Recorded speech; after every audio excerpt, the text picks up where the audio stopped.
Kelleher. Are you good, yeah? Thanks. Congrats on a finish to the season.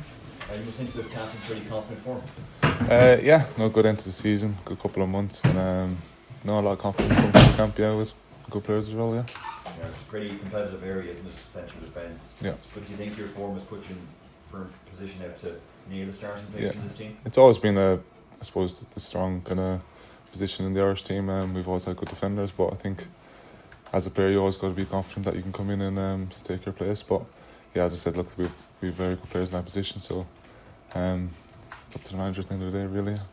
Yeah, speaking of the manager, he came out last month and said, he's got all the materials in place to seal the place at the World Cup. Do you share that belief, and do the players in the rest of the camp? Yeah, no, I think we go into every game confident to win. I think we have a good enough squad, staff, everyone, that we can go and qualify for the World Cup, and I think it'll be great for the country if we can do that, and I think, we're well and more than good enough to do so. Thank you. Thank you. Nathan. Hey Jake, Josh Holan's obviously in the squad for the first time. I think you played together a bit when you were younger. What are your memories of that, and how he's progressed over the last couple of years? Yeah, no, it's great to have him in the squad. I've always followed him because we were, I suppose, the centre back partnership coming up through Cork City. So no, it's great to have him in here, and he's been doing really well, and he deserves his place in the team. You got your first competitive start in the last camp against Bulgaria. How much confidence do you take out of that, and what sort of conversations have you had with Hamer since then? Yeah, no, it's been great. Just take it game by game. I suppose, as you said, it was great to get my first competitive start, but something I want to build on, and going to every game I want to be confident that I can start and start pushing forward. Séamus Coleman not here, injured unfortunately. There's obviously some question marks about what's coming next. Can you give us any insight into working with him for the last year and been around him every day in training as to what sort of influence he can be? Yeah, no, he's a huge part of the club at Everton, and everyone knows that. He's so highly respected at the club, and whatever he's going to do next year, I don't know, but I mean, he can do what he wants, really. If he wants to be a coach or a player, he's all the ingredients to be either one he wants to be. But I think it's important that we keep him part of the club anyway, just because he's so important to the club, and he's the heart of everything. Yeah. What was he like in those couple of weeks when he was in and around as caretaker manager? Yeah, I mean, it was only, I suppose, a week or so, but that was great. He's like that all the time anyway. He's always driving the standards in training, so it's no different. As in being caretaker manager for the week, he's always the same. He's always pushing the standards, and that was great. And Hamer's obviously spoken about this game against Senegal as maybe good preparation for 12 months' time, potentially the type of opponent you could be playing at a World Cup. Are you allowing yourself to think about a World Cup? Are you allowing yourself to dream of getting to America? Yeah, I think we all got to be on the mindset that we're good enough to be in the World Cup. It's a different type of opposition to what we usually play, but I think it's important that we play these type of teams, different types of players, and just different opposition really, and we can go out there and know that we're more good enough to take on these types of teams. Thanks. Thank you. Jake, how are you doing? Just go back to the start of the season after such a great year in France, come back, Premier League, big move, and then to have to sit out the first half of the season almost. How did you feel? How did you deal with all of that? And did it affect your confidence? Could you see that it was coming, or just how was the first half of the season for you? Yeah, I mean, it was, I suppose, 6 months back. I was in a different place, and it wasn't where I thought I'd be when I came to Everton, but I worked hard every day in training, and I knew that I was good enough, and that when I get my chance I'd take it. But I suppose it's football, it's what happens. Sometimes managers favour you, sometimes they don't. I think it's just important that you keep working hard in training, and a lot can happen in 6 months.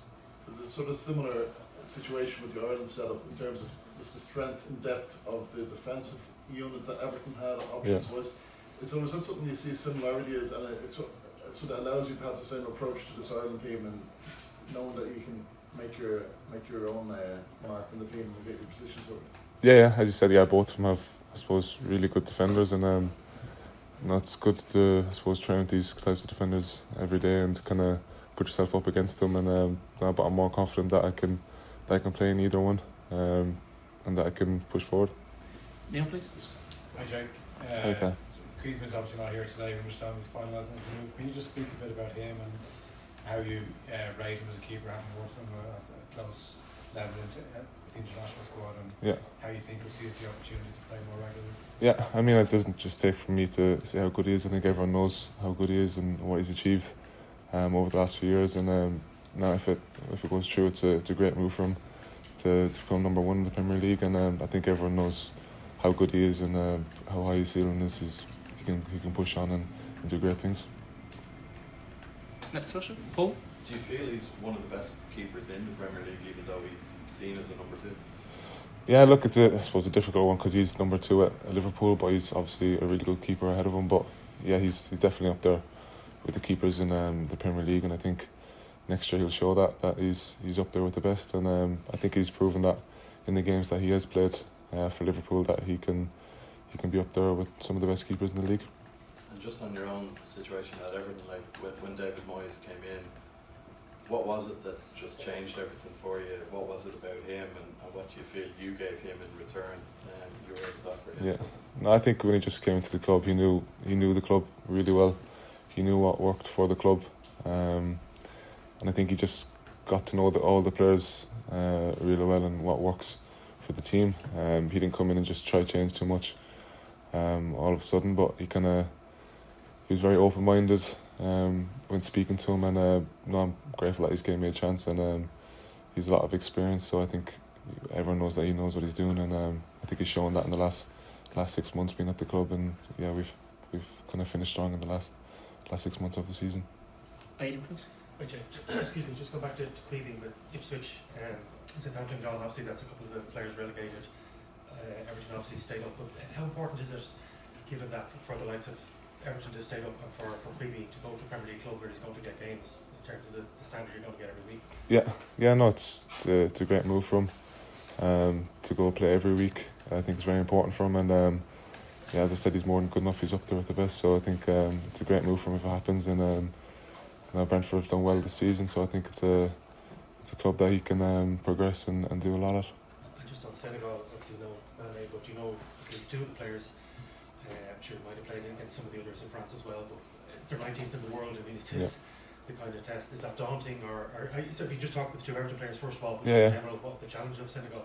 Yeah, and I suppose the 2 lads I know, Ghana and Iliman, they're obviously really good players, and they've had really good seasons in the Premier League this season. But I think if you just look at the overall squad of Senegal, they've very prolific players. So I think it's good for us to come up against these teams and prepare for the World Cup. And know that we're good enough to go toe-to-toe with these teams. Finally, John. Jake, just on Caoimhín, I know you're Merseyside rivals, but did you see much of them outside of playing against each other? Like when you were not so much, but I think that's just because in football you've other things going on outside of football. But no, he was in the same area as me as a lot of players are. But you know, I suppose it'd be different if we're seen together as Merseyside rivals, as you say. Yeah, some fans wouldn't take it well. Yeah, Brendan. Jake, can I ask you about your experiences in France, and how do you look back on it? Was it a good thing that you did in terms of your football education? Yeah. And also, could you compare and contrast the 2 leagues? Yeah, no, I loved playing in France. I don't regret doing anything that I've done in my football career, and I think it all plays a part in helping me become the player I am. The 2 leagues are 2 top leagues, but obviously they have their differences. I think the Premier League is just more pressure and kind of just more full on, whereas France you can develop a lot more, but it has very talented players in it too.